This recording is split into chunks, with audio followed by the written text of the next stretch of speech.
everybody, welcome back to Some Guys Movie Reviews. Today I'm going to be talking about Babylon. This is a movie I definitely had to wrap my head around. I've gathered my thoughts, so let's get started.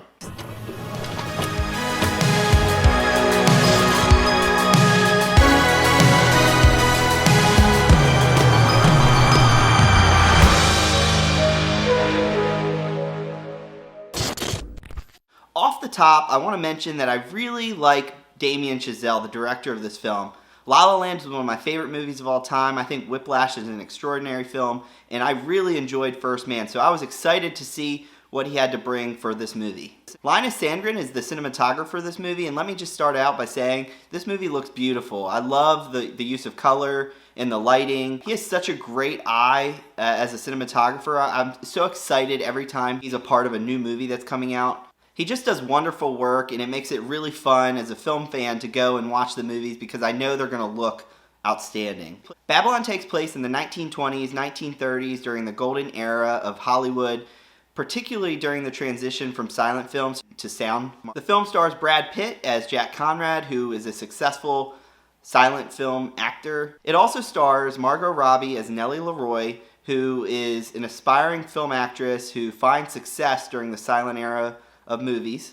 And Diego Calvo stars Manny Torres, who's an immigrant trying to make it in the film industry. This movie opens with an over-the-top party at this mansion out in the middle of nowhere. This is where we get to meet Diego Calvo's character and Margot Robbie.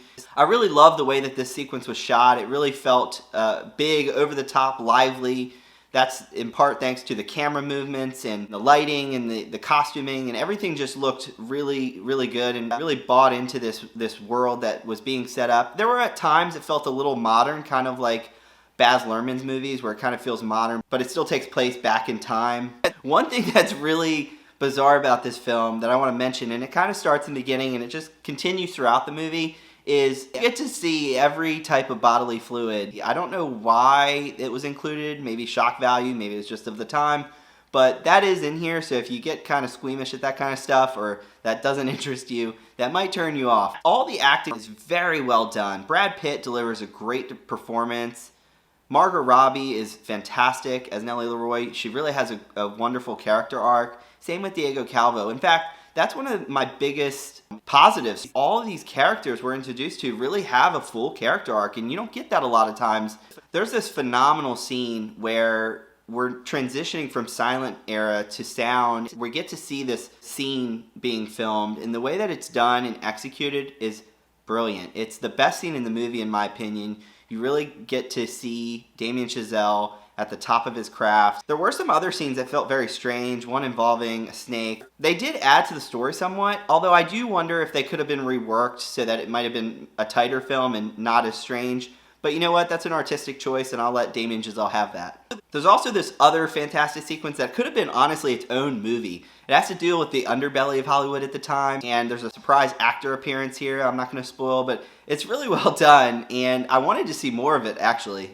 This movie is over 3 hours, and to be honest, I didn't feel it. It moves at such a great pace, and there's so much stuff going on all the time, and you're really connected to these characters because they have such these great character arcs, and I loved seeing all of that happen. I don't think I'd take anything out of it just because everything does have a purpose. Could it have been reworked, as I mentioned previously? Maybe, but I think with what we're given, it works really well. I also appreciated the ending. Without spoiling, I can understand how some may find it pretentious or forced, but for me it really worked as a film fan. I'm going to highly recommend this for people who love movies. I do believe will get better with time. The reviews came out overall and they haven't been outstanding, but I do think that this is going to be a movie that grows over time in the popularity, and people look back at it and they're like, oh wow, that was actually doing something really interesting. So overall, I'm going to give this movie an 8 out of 10. I think it's a great movie. I'm so glad that I took time to reflect on it because my thoughts definitely have changed since I originally saw it. I'm so glad I get to share that with you all. So let me know what you guys thought in the comments. Did you all see it? Do you want to see it? Are you interested in it? Are you not interested in it? Like, subscribe, share, and we'll definitely see you next time. Thanks, guys. Bye-bye.